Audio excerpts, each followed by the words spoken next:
Hello, everyone, and welcome to the Authentic You podcast. I am so excited. Today, I have the amazing Erin Ryan joining me here on the podcast. So excited for our conversation. So, I'll just tell you a little bit about Erin, and then, Erin, you can add anything on that you want to add after that. So, Erin is a globally renowned Reiki master, teacher, intuitive business oracle, and licensed acupuncturist. She empowers visionary leaders to create next level offers that amplify their impact and income by openly leveraging their spiritual gifts. She's a mum of three, a wife, and a cult survivor. Erin holds a master's degree in traditional Chinese medicine and a bachelor's in nutrition, blending ancient wisdom with visionary strategy. She is the creator of Five Element Dragonfire Reiki, a high frequency synthesis of Japanese Reiki, traditional Chinese medicine, and dragon technology. Her work weaves together meridians, the five elements, and the intelligence of the dragonfire to awaken leaders' full oracular gifts and energetic capacity. I was so excited I couldn't say some of the words, Erin. Is there anything that you'd like to add to that? I think that just about does it. Yeah. Amazing. Thank you. Beautifully crafted bio. Yeah. So, There's a lot. shall we start with telling our listeners and watchers, for those on YouTube, how this started and why you came on the podcast. So Erin and I had what I would describe just this incredible conversation of unconditional love and integrity. It's the only way I can describe it. So we had this conversation where, and this is so rare. This is so rare, Erin, that I see this. I want to just really like recognize this in you. And know you're a projector and you love recognition. You love being seen as well, in your human design. So what I see that's really, really rare is like that ability which we created in that conversation to hold each other's truths in that moment. So we both came to the conversation with different truths, different views on a situation. And then just so it just felt like so loving, so flowing, so accepting, and a place of integrity. And I felt Erin's energy, and I felt your groundedness, your integrity, your wisdom. And I just thought, we need to bring this conversation to the world. This is not a conversation for us to have in behind closed doors in Facebook Messenger. Like, we need to bring this to the world because more women need to hear this and understand, and maybe we can go into that today, understand how to connect at that level of seeing where someone is at and being able to hold them there, whilst at the same time staying true to your own values and integrity. That would be how I would describe that interaction there. And how would you describe that? I cannot put it more beautifully than that. And it was amazing while I was listening to you speak, I was getting so emotional, like choked up and emotional. And even though that conversation happened, what, like months ago now, Mhm. it was so impactful, I think, to both of us, that just like my heart feels so open. Mhm. And, I thank you for witnessing me and acknowledging me, but I also want to witness and acknowledge you because you're the one who initiated the conversation and the fact that you felt something within you and had that self trust to be like, ooh, I'm going to like reach out to her and just initiate a conversation around this was really powerful for me too. And the fact that, you held my truth as well. You didn't try to, even though your experiences were what they were, and I'm sure we'll go into that a little bit, you Mhm. were able to still hold me in that. And I just think it's such a beautiful representation of what a conscious two conscious humans having conscious communication can be like. And I think you're so right. It's badly needed in the world and examples of this. So I'm just so excited to be here. Like yes. Yeah, me too. I was so excited I could read your bio, so that says it all. So, shall we? I don't know where to start, Erin, because I'm like, do we maybe let's start with the conversation that we had, and then that might lead into, because I'd love to hear more about you and for you to share with our listeners like your story as well. So, let's start with the conversation that we had. So, the conversation that we had, and correct me if I'm not like positioning from what I can remember, because it was a while ago now. I was really interested in the meridians. So my mum is a Tai Chi teacher, and I've done a bit of Qigong in the past, and I love acupuncture. I've got a session on Friday, I absolutely love it. So I was really intrigued and drawn in by that part. But you were teaching something at the time that had the meridians and the Reiki and the dragon work. So my question was about, like, I'd love to know more about the meridians. Tell me more about the meridians. And I am a Reiki master, but I don't use my Reiki anymore. And then instead of like you could have shut me down then, Erin. You could have been just like, well, she doesn't do Reiki anymore, so she's clearly not my person. Like, I'm just gonna shut that down. But instead you leaned in with curiosity and you said, well, why is that? Tell me more about what's happened in your experience. And then it just this beautiful conversation flowed from there where we were able to just openly share our experiences. Um, yeah, and it was just a place of so hard to put the energy into words. Yeah. No, I mean, that's pretty much it. And yeah. So it was kind of like whatever. I don't remember the exact offer I was talking about, but meridians are near and dear to my heart, Mhm. especially as an acupuncturist. I work with them. And so in five element dragonfire Reiki, I fuse the meridians with Reiki, with dragon medicine as well. And I know you also were like, ooh, I don't know about those dragons either. So you kind of came in like, I'm curious about the meridians, but I don't identify with Reiki. I don't identify with dragons. And Mhm. it was a beautiful conversation because, I was curious about that. And you were open to talking about your experiences, and they weren't like great. Like you've Mhm. had some stuff come up around that. And so it was just a really, really nurturing conversation back and forth where for me, Reiki has been life changing and has helped me and, hundreds of students, like 1,000 plus people. And so the fact that you had such a difficult experience with it, it made me just really pause, like take pause and go, okay, what happened here? And I know through that conversation, something you drove home for me is how important it is that we're working with safe human beings when we are doing any kind of energy work, because there can be certain transference and things that happen. And how incredible is it that even despite all of that, you can come and have a conversation with me about it. I just thought it was very eye opening for me and exactly the type of relationships that I desire in my life and world. So it was beautiful. Well, thank you for sharing that. What I loved about it, and I think what made me lean in was was the curiosity. And I think I'd maybe sensed that before in your energy that this was a safe space. So like it was like, okay, this is a safe space. I'm gonna lean. I mean, I'm a pretty open book anyway. Like if you see my videos, I'm a pretty open book anyway. But there was something that just made me lean in a little more. And I think it was that feeling of safety, actually, which might be a nice, this might be a nice segue into your past, Erin, if you're happy to talk about it. And what I'm curious about, and maybe we can both share our experiences of this, because ultimately what we felt in each other was that grounded, safe space where we could have that level of depth of conversation. So what I'm curious about is how has your past shaped that for you? How has that um, enabled you to become this grounded, incredible oracle? But I don't even know how you would describe yourself, oracle, priestess, grounded space where you can really deeply hold that space for others in that way. Yeah, it's really interesting. What's really near and dear to my heart, like the mission on my heart, it is very tied to what I call the modern day oracle path. And so it's from healer to priestess to oracle. And those are three very distinct stages. And they have like Mm. super specific things that come through me and that's unique to me and my channel. So what I have realized about this path and those who walk it is our initiations are brutal. I call it also the diamond path because it's often intense heat and pressure over a really long period of time that would collapse other humans and has. Instead, it forged us into who we are. And so there's a certain amount of spiritual alchemy, emotional, psychological alchemy that we do. And so my past in particular, I had a really troubled childhood. My mother had addiction issues. She was an alcoholic. Had attempted suicide multiple times.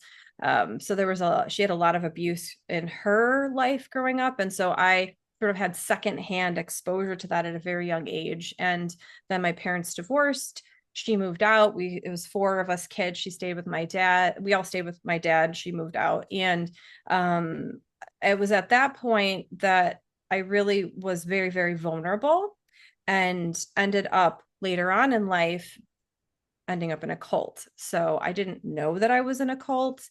I thought that like it was, because it was run by certain family members of mine, you think like, okay, like these are the people who love me and these are the people who understand me and are going to take care of me. And I didn't understand how disconnected I got from myself and my body, but I had such a mind body split. My body was saying one thing and my mind was telling me another. And so when I finally, and it was kind of a miracle that I was able to exit that situation in my early 20s. But by the time I did, I was a shell of, I didn't know who I was.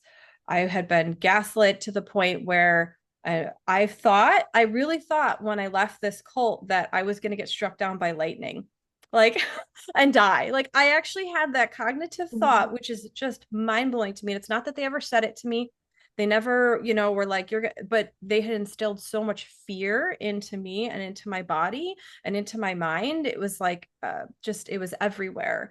And so once I was finally able to leave, a sort of detox happened where I had to purge so much of that conditioning. And I know you mentioned a human design earlier. I'm actually a sacral generator and I have all open centers except for two. So if anybody's familiar with human design, that means I am very open and I'm very sensitive to energy. So I have had to go through this really long process of pushing all of that conditioning and gaslighting and control. They were incredibly controlling out of myself. And that process has forged me into the diamond. And so that's how I'm able to hold other people because I've experienced it. It's not something that's far off in a textbook. And the fact that it was not like a huge mega cult church thing, they weren't a church, it wasn't religious, it was spiritual. And they were very focused on sort of the end of time, the end of days are coming. We need to get everyone on their spiritual path. Like everyone needs to follow us. You need me. So it's really helped me to regain my sovereignty and to really understand who I am. And also, when you've been through an experience like that, you never, ever want to do that to another human being. So I have a really high level of devotion to sort of be in constant communion with myself, with my practices, with my medicine, and how I'm interacting with people, how I'm holding them, and like checking in and perfecting that so that I don't, right? I don't do to others, even on a low level, what has been done to me. Amazing. Thank you so much for sharing your story, Erin. And I completely love that concept of the diamond path. That's so true. So true. Really feel that. And apologies, I thought you were a projector. I think we had some kind of conversation where you said you were being recognized, and I was like, oh, she's a projector. And then I'm like, oh, no, she's not. She's a sacral generator. I'm a sacral MG. So that also makes sense at why our conversation was so exciting.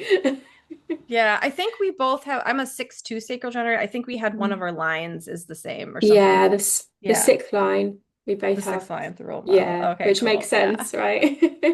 Right? Yeah, like, oh, I wonder how that got there. Yeah, exactly. But yeah, it does it. So these experiences, they forge us into the diamond. And what's so beautiful about that is the diamond is it's the most hard, naturally occurring substance on the planet. So the only thing that is hard enough that can scratch a diamond is another diamond. And that's Mhm. just a really beautiful concept. But this is really interesting too. Diamonds are extremely brittle. I don't know if you know that, but if you take a hammer Mhm. and you can shatter it into a million pieces, and this is the duality of walking this path, the oracular path, because it's like we are so strong, and the things we've been through could again collapse other human beings, and by all rights should have collapsed us, but Mhm. they didn't. And yet we're still so vulnerable. We have such big, beautiful, sensitive hearts. So it's very, very edgy to walk this path. And so that's why I think it was so impactful for both of us being able to hold each other's truths, even though they at the outset like seemingly contradicted one another. I think that that's so important for moving forward. Like we need to be in these conscious relationships where neither of us were trying to convince the other person. We were just approaching it from curiosity. As you said, I didn't get I didn't get like offended, like, oh, she doesn't like Reiki or dragons. Like, how dare she? She's not my person, right? Like you're saying, like, I'm writing this person off, like block, right? And not that I don't block people, because I totally do, but Yeah. I don't need to do that. That's a boundary thing. This was like, Mm-hmm. ooh, like tell me more. And alternatively, you didn't try to convince me either. You didn't come in and say, this person hurt me or this situation, and so therefore you are bad too. Like you were also able to come in and be like, I see what you're saying and I respect that. And I just think that that's a really important like thing for all of us moving forward, especially as we become more empowered. Love this. And what's coming through for me here is that everyone's diamond path is different. And so what you've created, Erin, on your diamond path is so unique based on your experiences that you've had. My diamond path is different and is unique based on my experiences. So we can't possibly like, to use the analogy because I love it, you couldn't go to a jewelry store and say that diamond is the right one, that diamond is the wrong one. Like actually, like both those diamonds are just as valuable on that shelf. Um, and this is the thing, right? When we kind of zoom out, like it's almost like the zoom out and kind of just seeing like all these beautiful people on their own paths, their own unique path. And when we can do that and when we can zoom out, and it of course it takes that deep work, it takes the shadow work, it takes the healing to be able to do that and get to that place. We can see how we're all kind of on our unique paths, yet all interconnected within the quantum field. And then once we know that, feel that, then we can hold that. And actually, there was something that came up for me this week that I feel is kind of connected to this conversation. So I had someone comment on one of my TikToks about shadow work, and they said, "I'm a good person. I don't need to do this work." And I did a video on it today, um, because I said for me, like if somebody says that for me, that's a huge red flag because actually the ability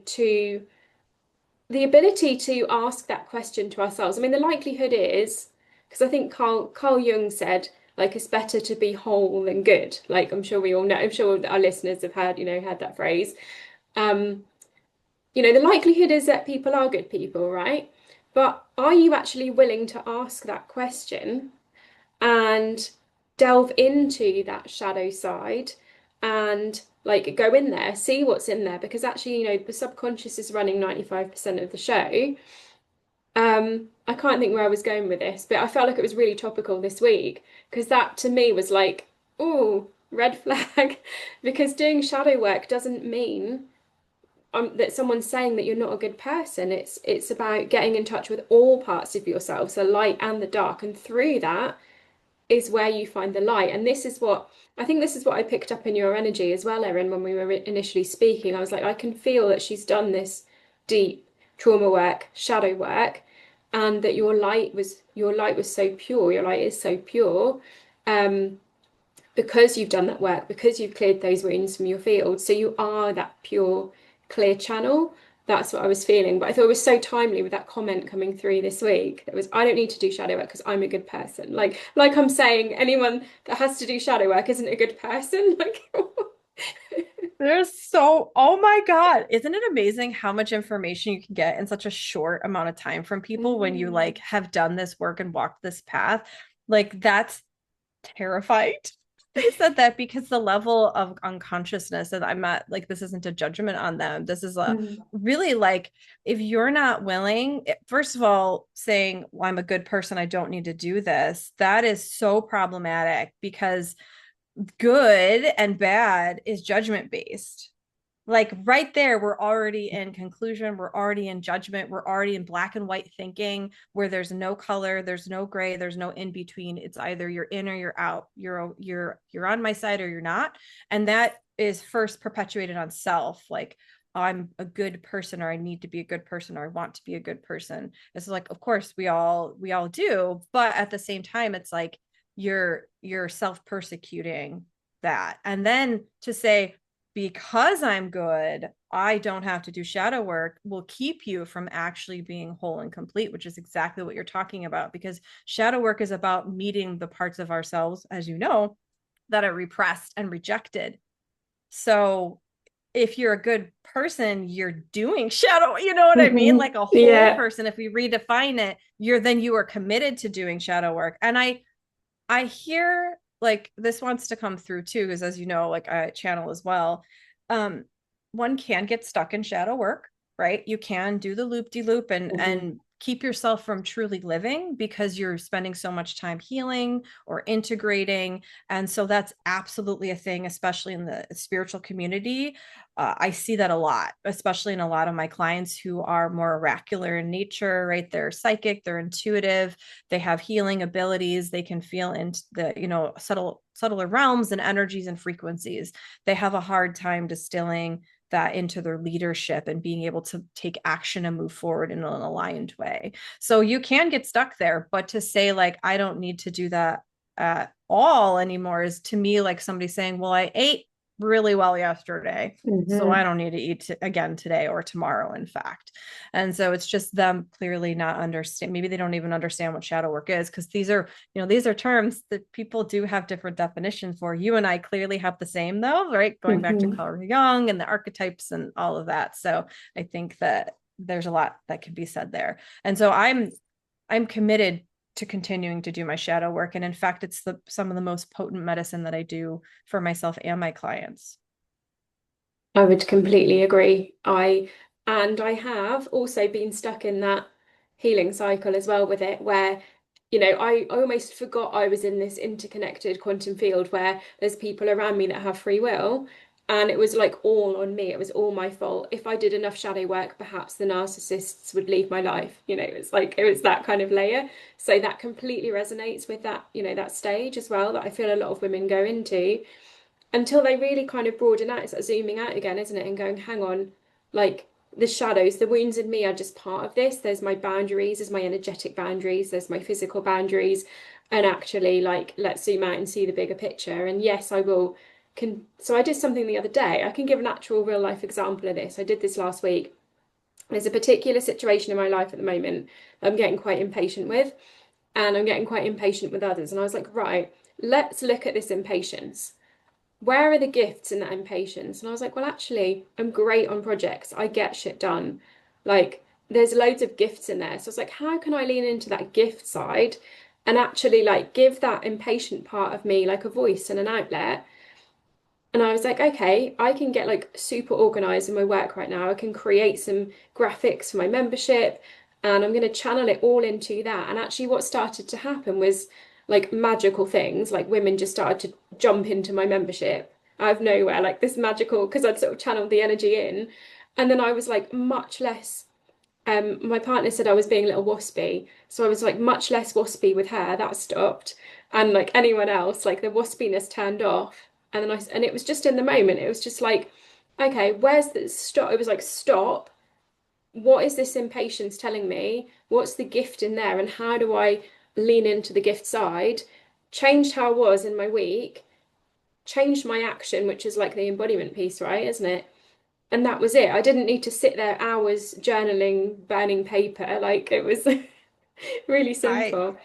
love this conversation. Like you touched on something that's like near and dear to my heart, which is, you know, channeling. That's like everything for me is comes back to the channels, back to the meridians, Mhm. these energy highways. And you know, I've studied them in depth. There's 20 of them, like main channels in the body, and they all tie to different emotions. So like you're talking about frustration or anger, Mhm. that's the wood element and the liver and the gallbladder meridians, and it's how Mm. your chi, your energy flows throughout the body. So what you were doing is instead of making it wrong, you channeled it. You said, okay, what is this energy and where does it want to go? Where does it want to flow? So instead of, you know, flowing to your partner who was like, you know, or flowing this way, or where you're getting don't go this way, you were able to find an outlet for it. And this is so important. I don't view energy as bad or good. Like a lot of people in the spiritual community, energy workers are like, "Ooh, that's bad energy, or that's evil Mm. energy, or that I don't." That's to me, that's like saying, water when it's ice versus a liquid form is bad. It's not bad. It can feel bad or good in the body, like Mhm. our felt experience. If Mhm. I want to drink a glass of water and I've got ice in my mouth, that's going to feel bad. It's not going to nourish me. Or if it's gas, like water Mhm. vapor, I can't drink that. So that's a Mhm. problem. So that's how I view energy too. And if we were to look at that and actually step outside of good and bad or even right and wrong to that expanded place that you talked about and actually go, okay, what is this, from curiosity, from kindness, from compassion, that, and you know, that's the portal. Compassion is always the portal. And that curiosity opens us up to discover. And the fact that you said, like, okay, what are the gifts in this? I do that too. I'll say, especially if it's something that frustrates me and I'm like, oh, Mhm. this thing, or makes me angry or sad or mad or whatever, I'll say, what are the secret and hidden gifts here? What are Mhm. the gifts of consciousness here? What is this trying to show me so that I can make a different choice and get the rightness in a different way? So it's so beautiful, this expanded point of view, because then you start to see other people in that way too, which I think is, it's kind of coming full circle again back to what you were saying, like in our conversation, why you and I were able to meet each other with this compassion and curiosity rather than good, bad, right, wrong, and then defensiveness or attack. Or, you know, you didn't come into that space asking me to justify, you also came in curious. I think it's Mhm. really powerful. Really, thank you for sharing that. And I have a burning question about the meridians. So, in this concept, as you say, like, and I'm totally with you. Like, there is no good or bad, but something might feel good or bad in the body. So, if there is, let's say, there's an energy or there's a food, there's something that feels bad in the body, would that be like a blocked meridian? It totally depends, right? So it depends on what you're talking about and what context. And this is one of the things I love about traditional Chinese medicine is it's all about context. It's all about how one thing relates to the other. Hmm. So, and it depends. Blockages in the meridian can come from excess, they can come from deficiency. It just depends on what's happening in that meridian at that time. And there's different ways that we can tell what is happening. So for instance, again, going back to frustration or anger, that means there's an excess of the wood element, and that can be caused by a lot of things. Maybe there's stressful things happening or something that is externally upsetting you. And so the wood element gets, you know, over, there's just too much energy in those meridians and it's wanting to flow somewhere else. So when you understand the body, when you understand the energetics, you can take where there's excess and then move it to where there's deficiency.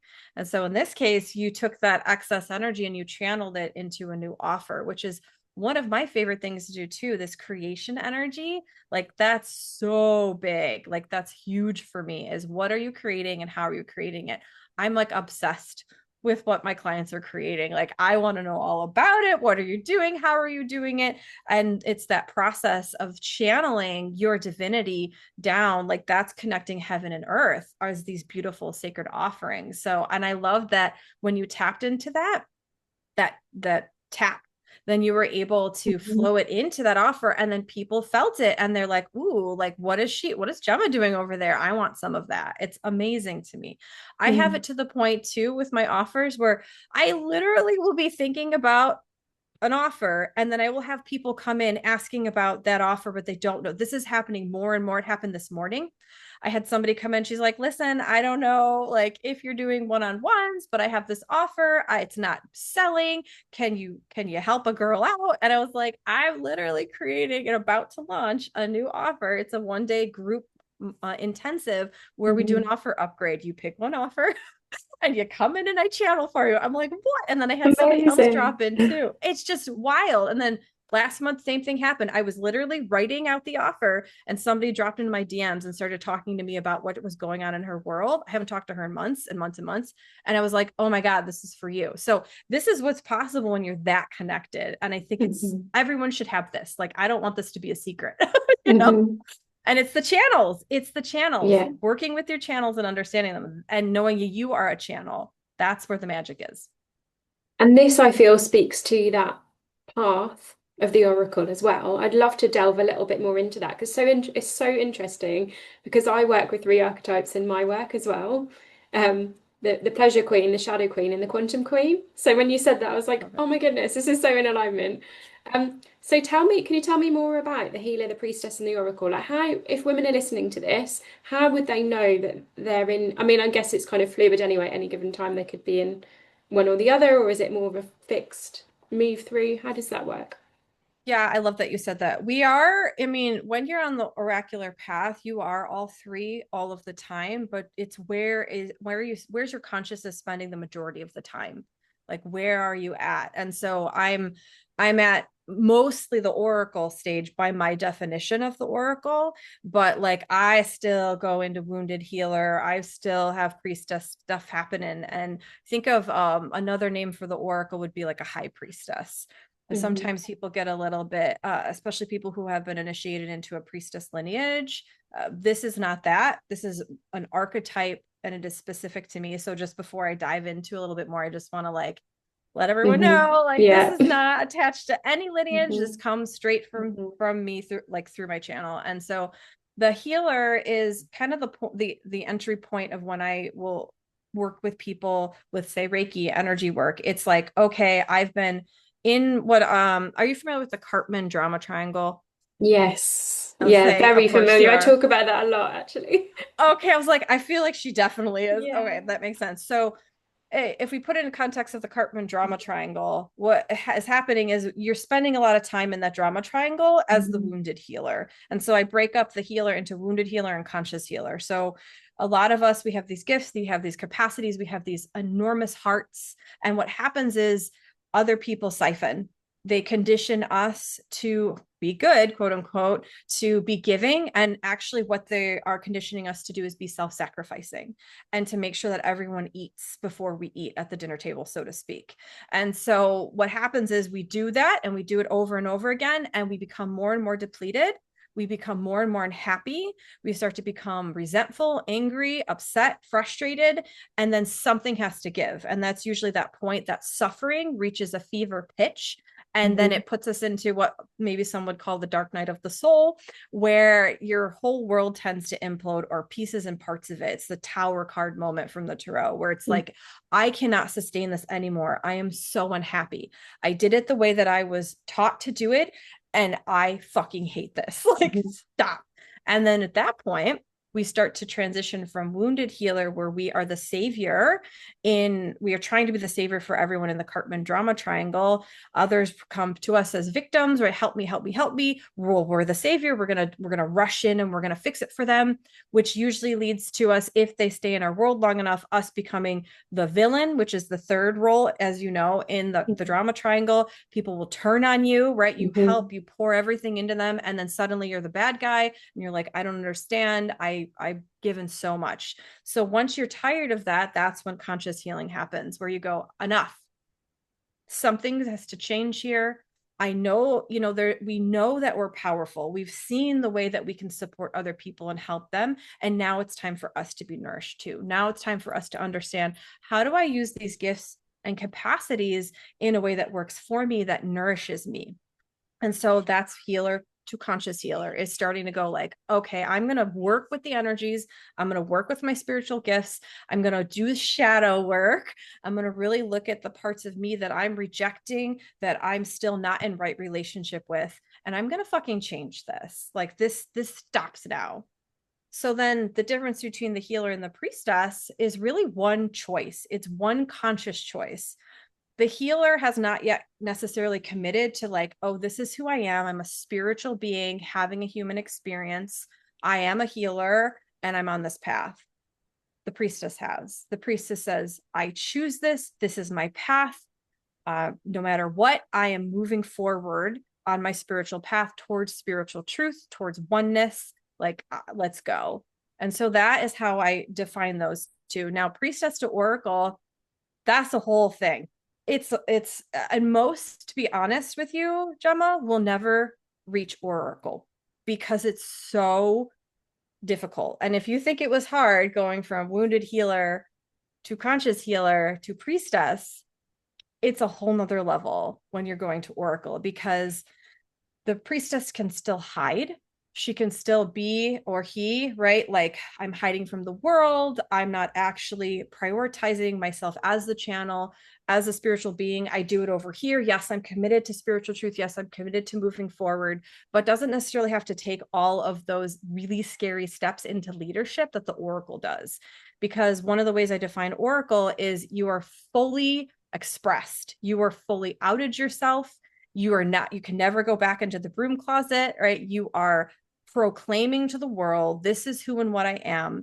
And then your channel becomes the thing that leads your life. So you design your life around your channel. It's not an afterthought. It's not something put over here after you do your 9 to 5, and not that you have to be out of your 9 to 5 to be an oracle. It's nothing that linear, but the point is like your fullness is there. And for me, an oracle is richly resourced on all levels.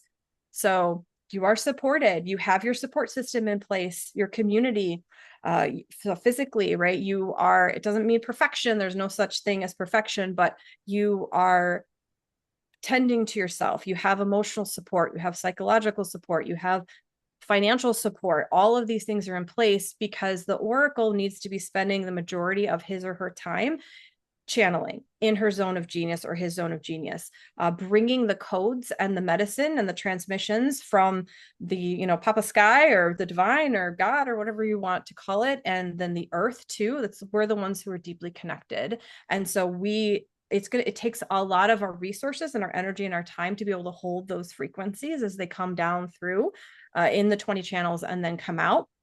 And so funny story about this was like 3 years ago when I started downloading this blueprint around the modern day oracle. When I was communing with Gaia, the planet, she showed me, she's like, okay, so it used to be for oracles that there was like one in a physical village. So you had a medicine woman, a shaman, the oracle, whatever it was.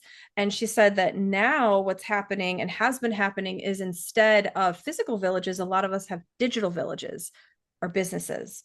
And so that's why so many of us are called to become entrepreneurs and create this, because then we have total creative freedom to create containers for our offerings, for our medicine that we can then share with the entire planet to help shift it.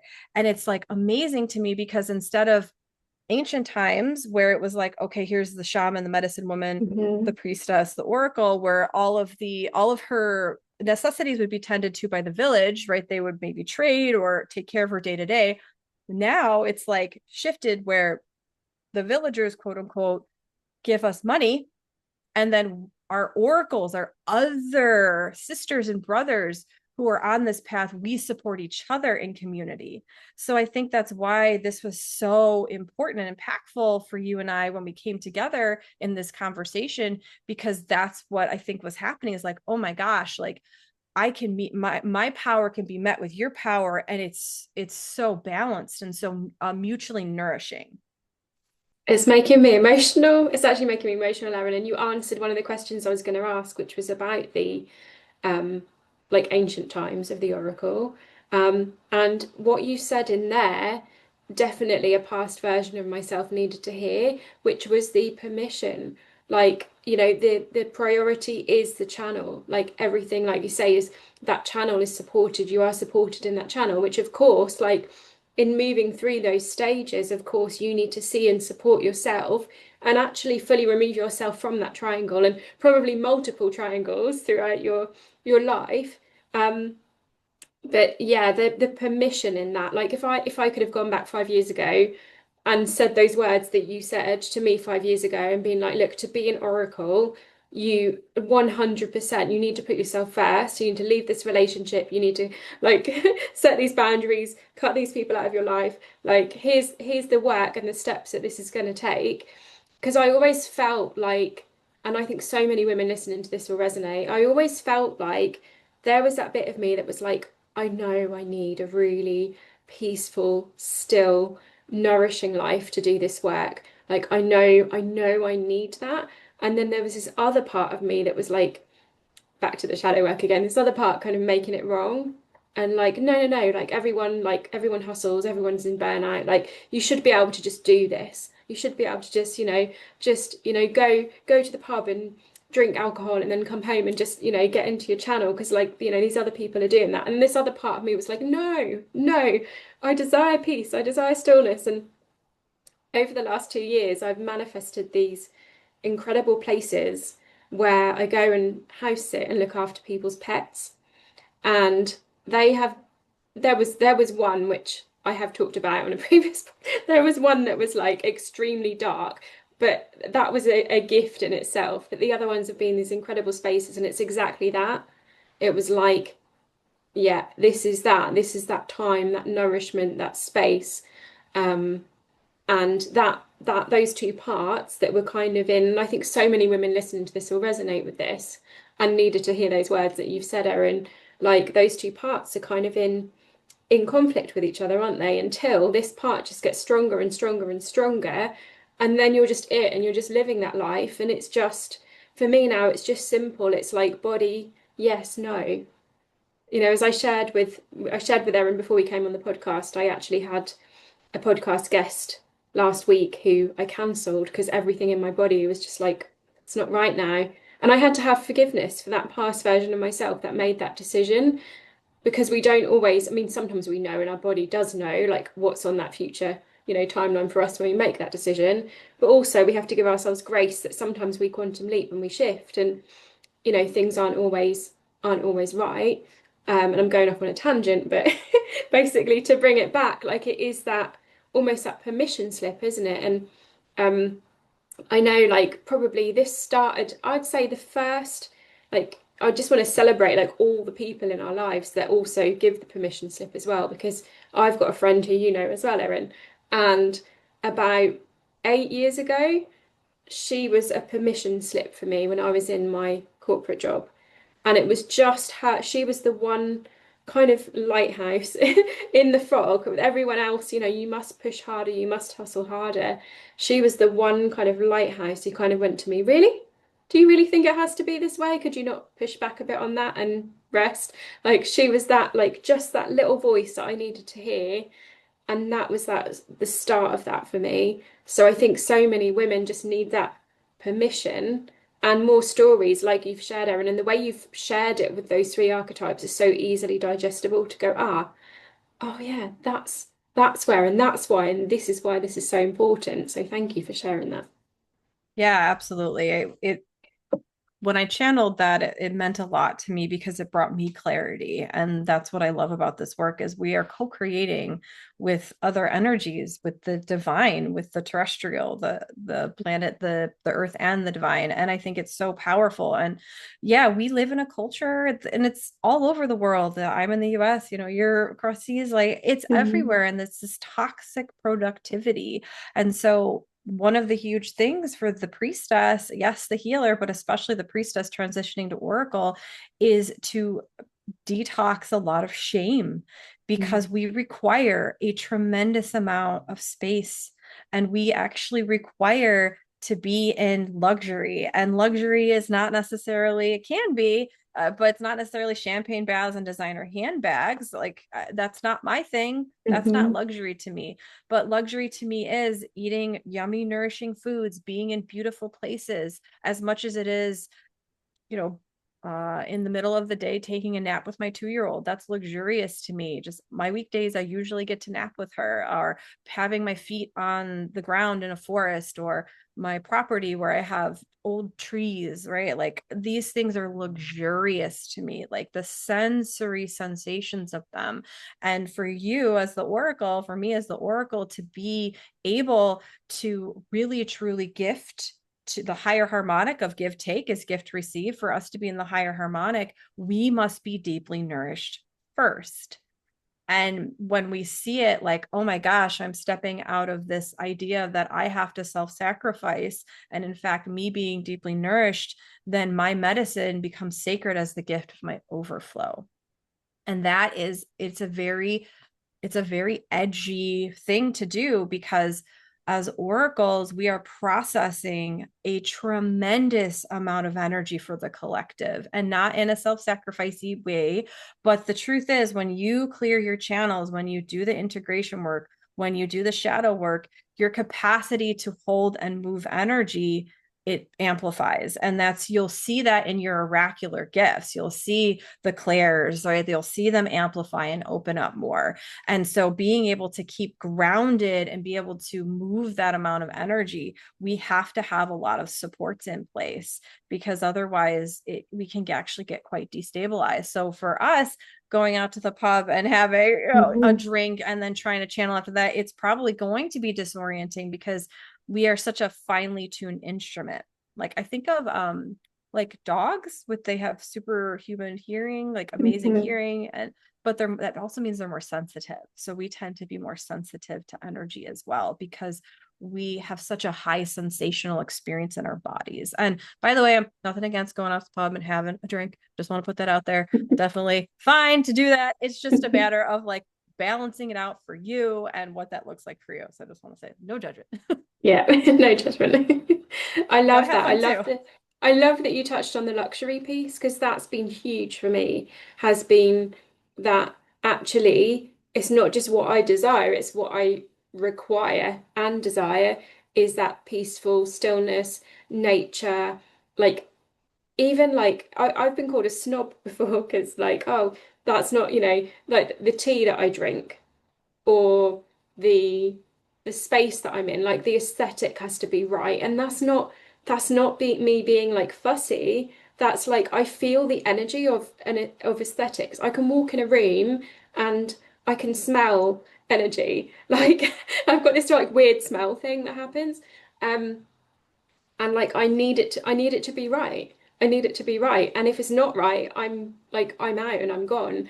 I completely resonate like with that luxury piece, like exactly the same as you. Like luxury to me isn't Chanel handbags. The luxury for me is like nature, peace, quiet, stillness, like a room where I can open a window and have fresh air. Like to me, that's my luxury. And like you say, it's that nourishment piece. What do I need? Not just desire, like desire is like need and desire to nourish myself at that level to overflow and then give from that overflow. I think that was like the way you put it. I love that so much. Yeah, and that was from one of my mentors. She used to say, your medicine isn't sacred unless it's the gift of your overflow. And I remember Mm. hearing that from her, and it was so confronting, because it's like, oh my gosh, like I feel like I'm filling myself up and then giving it away, filling myself up Hmm. and giving it away. And to be perfectly honest, I'm still learning that. There's no Hmm. perfection, there's no Hmm. end point here. It's just about devotion and what we're devoted to. And so consistently learning, what do I need, what does my channel need, because we are co-creating with our human bodies, and the channels within the bodies, the energy highways. And so we're getting all this information. So yeah, like it would be easy to be like, you're a snob, you're high maintenance, but that's not true at all. That's not what's happening. What's happening is you're a finely tuned instrument. You understand, you can feel and sense things other people can't, and you know what you need and you know what you don't need. And so you're just clear. But you see, society, when somebody's clear and direct, especially a woman who has high standards, because oracles have high standards, they hold themselves to them and others. Again, it's not about perfection. I'm just going to keep saying that, because something in my channel is like, we need to keep Hmm. like, there's Yeah. some, I can feel the energy of comparison happening. Like that kicked Hmm. up a whole lot of stuff. Hmm. Wow, what I just said. Holy moly, like that was loaded. Yeah, it's raising standards. That's what it's about. And if we want to have heaven on earth, if we actually want to live that way, it is about those standards, and that's the lowest Hmm. common denominator of what we're willing to accept. And it's not about rigidity. It's not about that either. Like, and that's something that I've had to learn, is like, as an oracle, where am I being rigid? Where is this actually old trauma telling me no to this thing that actually, if I said yes to it, I would be able to open more and soften? And then where am I? It's not me being rigid at all. These are just standards, these are boundaries. And that's part of the delight of being in a human body, having this human experience, is that's what we're here to find out. And I don't know. Like, I feel like, I don't know if you feel this way. I feel like the more I know, the less I know, Yeah. right? It's Yeah. just like, there's so much. And I love sharing this factoid because it really drives it home for me. The body can process 1 trillion bits of information per second, which is just incredible. Like, I can't even conceive of how big that is. That's how much information it's able to take in. The mind, the conscious mind, can only process 10 Mhm. 10 bits of information versus a trillion. And I went and fact checked. I saw it was like an article. I like fact checked it. I'm like, is this true? Like, yes, it's true. So when we can connect to our bodies, which is what, when we talk about channeling, it requires a deep connection to our bodies and who we really are. Because if we're not in right relationship, if we're misaligned, if we're in our not self, then that energy will not flow, and we will be depleted, and we won't be able to experience heaven on earth in our bodies. We won't have bliss. We won't experience like that coherence that is possible. And so that's why I think for a lot of women and men too on this path, it's like it's getting harder to do misaligned things, to Mhm. stay in misaligned positions, be in misaligned relationships, continue misaligned patterns. It's getting harder and harder to do that. And it's actually a good thing because it's moving us towards true alignment, but that goes against the grain. It's you're I mean, I'm not going to sugarcoat it. Like, how many times along this path I've been like, I'm going to die. Like, I'm just going to die. That's what's going to Mhm. happen. I'm going to either die because somebody says, oh my God, she's a witch, and they're going to come after me. And then that cleared. And it's like, no, I'm going to die because nobody's going to give me any money anymore in my business because I think I'm fucking Looney Tunes. Oh, wait, now that's gone. Like, oh, I'm going to die because my whole family's going to abandon me because I'm talking about things that seem insane. Okay, nope, that didn't happen. Oh, okay, I'm going to get put into a loony bin. Like, there's so many things, speaking of shadow work again, that are Mhm. so confronting that you have to have the skill set and the willpower and the devotion to say, okay, I'm going to stay in the room here. And when I say that, I mean, stay in my body and Mhm. present with this, what's coming up, instead of dissociating, instead of, you know, turning to an addiction, and instead doing that difficult root, like the dirty root work. And that, you mentioned the leadership part of that oracle, like that's the leadership part, right? Because we're actually here to, as you say, create that heaven on earth. Actually, we're here to walk that path first. We're here together to walk that path first and say, this way. And so it does take that deep integration, nitty-gritty, being fiery, bold, brave, courageous, and all the things. So yeah, And thank being with each other. We you. need each other, Yeah. not in a codependent, weird way, but Hmm. in an interdependent way. We are a Yeah. web, a network, like you mentioned in the beginning, the quantum field and the Hmm. connections. We need each other. We need each other in right relationship and conscious relationship, because then what happens is we create a positive feedback loop. Instead of the drama triangle, it's the empowerment triangle, which Hmm. is what happened for you and I. Is you came in with curiosity, and then I came in kind of as, you came in as creator, I came in as challenger, like, oh, can we look at this for a Hmm. second, right? And you were like, okay, yes we can. And so the empowerment triangle, right, it's, what is it, creator, challenger, and coach. Instead of victim, it's creator. Instead of villain, it's challenger. And then yeah, the final one is coach instead of savior, or needing to rush in and white knight for everybody. So, and that's the trajectory, and we do it alone as much as it is a singular path. And there's a lot that only we can do, and we do need to be self-resourced, and we do need to be really connected to our own body and our own channels and our own medicine, which is completely unique to us, our own frequency, which I call the siren song. We each have our own unique voice and energetic frequency, and we're meant to express it just like you sing the song. And that's why we create these offers. It's why we're walking this path. But as much as that is absolutely what we need to lead with, we also need to know how to be in right relationship with other oracles, with other beings on this planet, because that's the path forward. That's how we turn this ship around. Hmm. Definitely. I love this so much. And I could talk to you for another hour, Erin, but sadly, we are coming towards the end of the podcast. So maybe we'll have to do another one because I feel like we could just keep going. I feel like we could just keep going.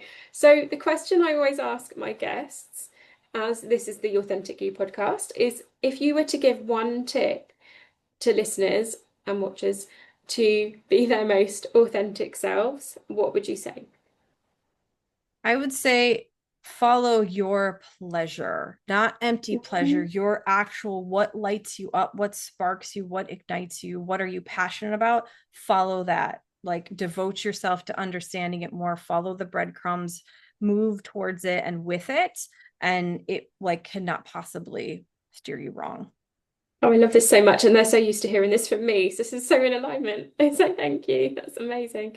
And is there anything else you would like to share before we end our podcast today, Erin?